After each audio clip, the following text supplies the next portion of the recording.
Welcome to episode 328 of the show.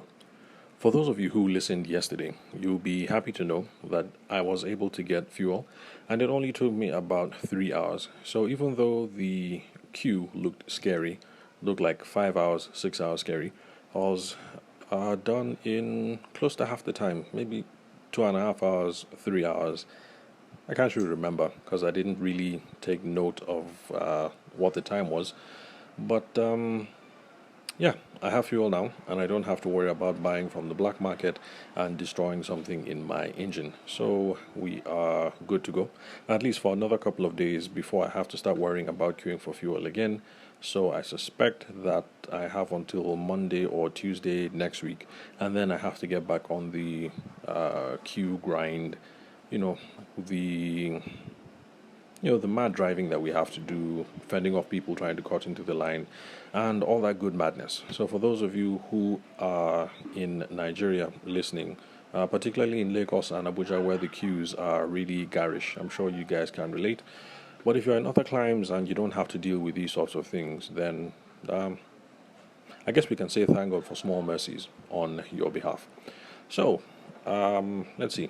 Let's get straight to the show then.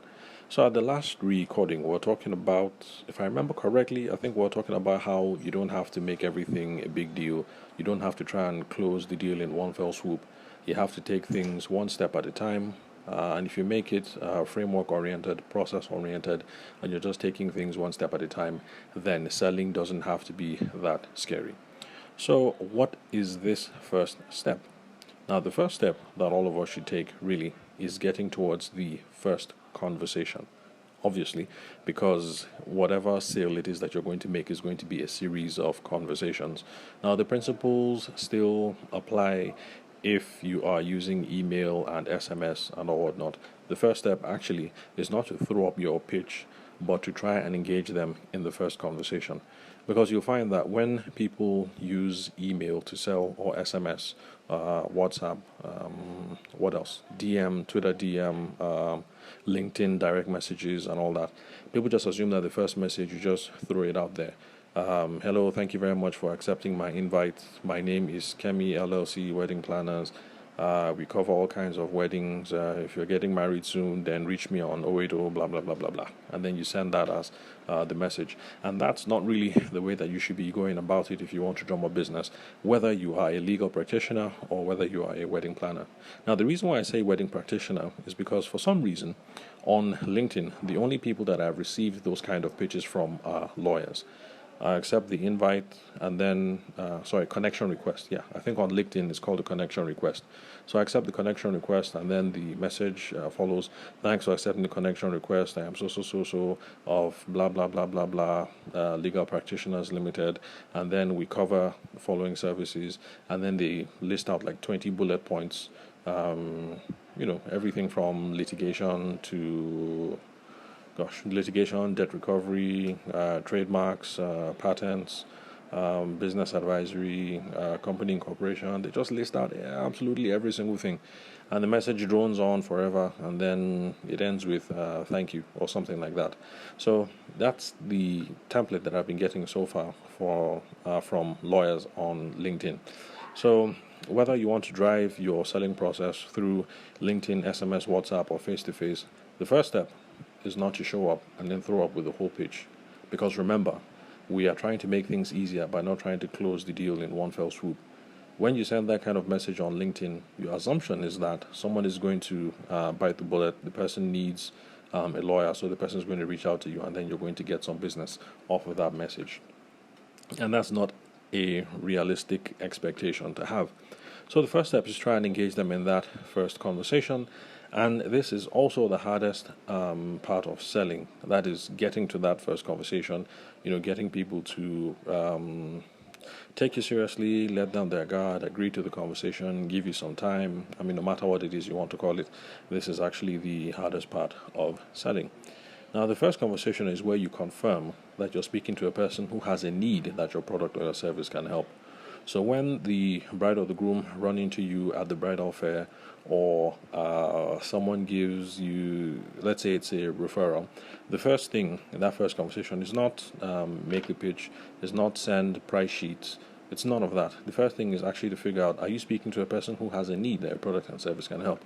Because somebody might have made the referral to you for wedding planning services, but maybe actually that was 3 years ago and you're done with wedding planning services now. You've moved on. Maybe you've acquired a new skill set. So those are the conversations that you should be having in the first meeting, trying to figure out their need, if it's something that you can help with, whether you need to refer to someone else, that sort of thing. And it's also the same thing for those of you lawyers who keep reaching out to me on LinkedIn and send that blanket message with the 20 bullet points. The first thing to do is to figure out, who is this chap? What does he do? Does he need legal services? Those sorts of things. So those are the kind of things that should be engaging me in conversation with, and not just me, but the other people that you blanket those messages to. Because the chances are the person doesn't need your product or service, or even if they do need it, they don't really know that they need. Because let's face it, how many people need legal services but yet don't know that they need legal services? Because it's precisely when things go wrong that they start running from pillar to post, saying, do you know a lawyer? Do you know a lawyer? I'm in trouble. Who can help me? Blah, blah, blah. So there are lots of people who actually do need legal services. But you just spamming and blasting these messages out there is not going to get you any business, because they don't even realize that they need the service, the product or the service that you provide. So the first step when you hook up with people, on Instagram or LinkedIn or in bridal shows or in networking fairs, or maybe you happen to go to the international Abuja International Trade Fair or Lagos West Africa Trade Fair or whatever. Your first conversation should be built around needs, pretty much. Confirm that you're speaking to someone who has a need that your product or your service can help with. And I want to repeat that again, that this should be the first step in the whole process, because there's no point speaking to someone, spamming someone, blasting messages to someone who does not need your product or your service, or who might not even remotely need it in the near future. Because with the legal services example that I just gave, the people might have a need because you're setting up the business. It's new, it's revolutionary tech, or at least you think is revolutionary tech. So you haven't done the important things to protect yourself, to lock down your intellectual property, or maybe to incorporate the company, things like that. There's a need. It's just that it hasn't become an obvious need first. So it's when you engage the person in conversation and you start teasing out all these things regarding their business situation, that you'll know that, okay, there's a problem. Make them realize that there's a problem, and then you'll be able to make your pitch or your presentation that there is a problem that you can help them out with. So the reason... Okay, guys, sorry about that interruption. There's some activity going on in the house. We have an electrician here from the AEDC, or NEPA as I like to call them. We're currently getting the house rewired, because when we moved into this place, the house was jacked up straight into the transformer, and it's not a really optimal thing to do. If you have a house, you're building estates and stuff like that, it's best to wire the house. It's best to, how will I explain it? Anyway, this whole thing of just jacking up the house directly into transformers and power lines and things like that is not good from a health and safety perspective. And also it creates some problems when there's a problem that the people in the Ministry of Works have to sort out, or people from the power company have to sort out. And then folks like me who have been jacked in directly into the transformer, we get caught into the mix. And so we've been on this for a couple of days. We've finally been able to get them out, and they're working on that. And so that was what that banging was about. And that's why I had to interrupt the recording and go attend to them. And now I am back. So hopefully I'm going to be able to be done with this recording before they need my attention again. And then I can go back and sort out the whole thing of making sure that my house is now properly wired up correctly. Okay, well, not really my house, because, well, I live here, but I rent. I haven't bought a house yet. When I do, I'll be sure to let you guys know that business is doing really well and good, and I'm flossing and buying new houses left, right, and center. Okay, so if I remember correctly, I think we were on the first step in the sale process, which should be the first conversation. Let's see what else. Okay, the first conversation is trying to figure out if there is a need. Yeah. Okay, so let me go back to my favorite example about the person who sells shoes on Instagram.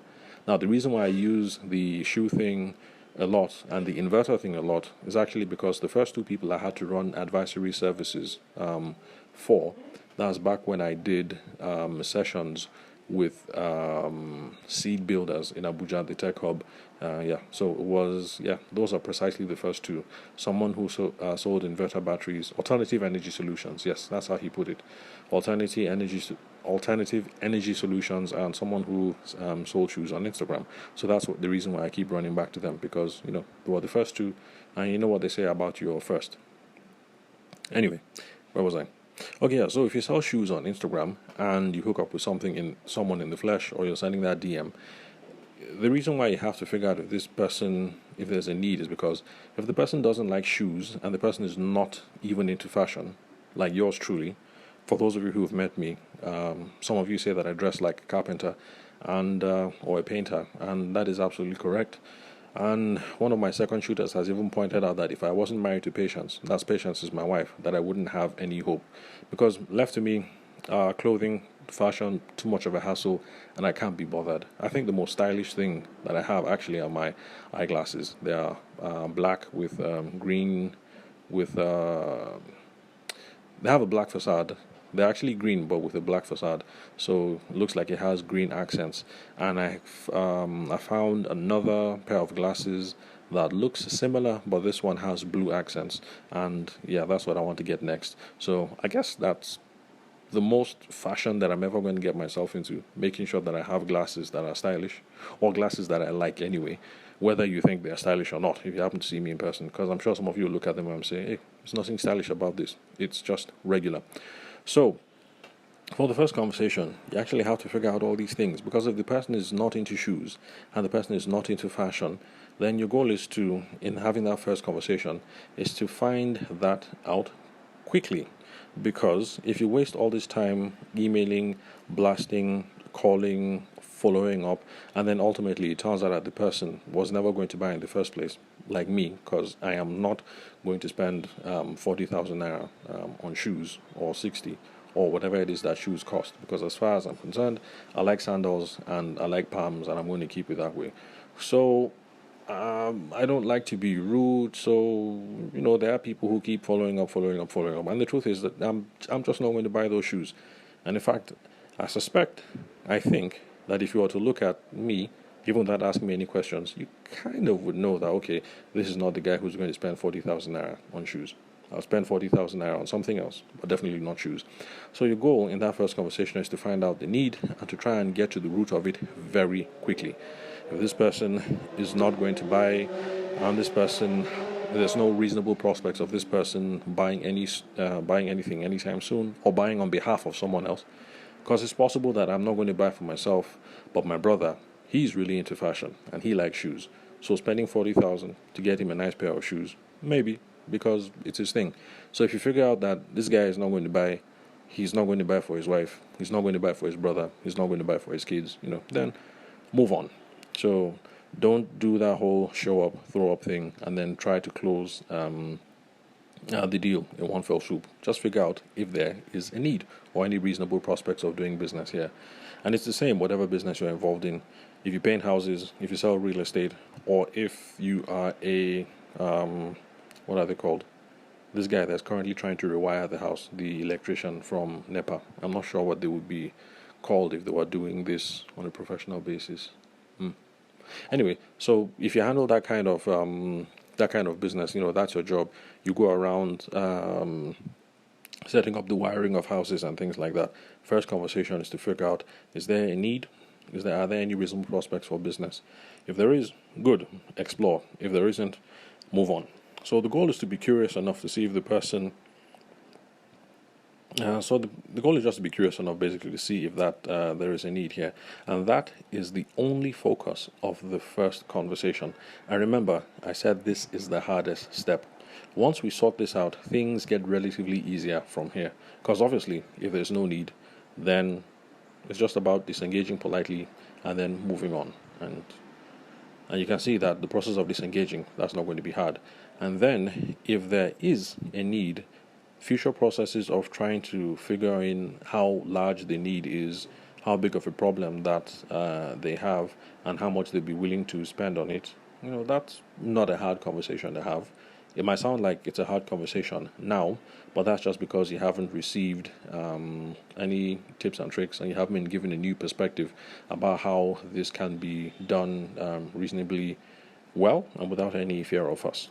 So I think I'll wrap it up here, because I think with the previous recording and what I've done now, I wouldn't be surprised if I've gone over the 20-minute mark. So I'll just wrap it up, episode 328 of the recording, this one done in two parts. I just hope it blends smoothly when you guys play back. So I hope it blends really well over the earphones. And like I said, maybe in the future, I'll tell Titi to hook me up so that with our audio person, so that for times like this where the recording is done in two batches, have someone piece it together and smooth it out, make sure that the volume is okay and that the levels are all right. So thank you very much for listening. Thanks for your time and attention. I'm your host, Abuja-based sales consultant and event media professional Tavish Maide. Thank you very much for your time and attention. If you found anything really useful here that you like, please subscribe so that you get notifications when the next episode is available, and so it downloads straight into your phone. And also share with your friends, family, and associates so that they can get some goodness as well to push their own business forward. And if you have enemies, also share this with your enemies as well so that their business can improve as well. Now, why would you want to do that? Because a rising tide, what do they say? A rising tide helps all ships, helps all boats. So even if your enemies and your competitors become much more professional and they're able to handle sales better, then they're not going to have to give in to this whole discounting thing. And once you have everybody selling on quality instead of price, then things get better for you overall, because you're not going to be stuck in those conversations where you say my price is 4.5M, and then the person turns around and says 4.5M. Well, actually, I spoke to Okechukwu and Sons, and Okechukwu and Sons say they're going to do it for 3.8. So you won't have all those nasty conversations. That is the reason why you should be sharing all this material with your enemies, because if it benefits him overall, it's going to benefit you as well. So thank you very much for listening. I'll catch you guys at the next recording.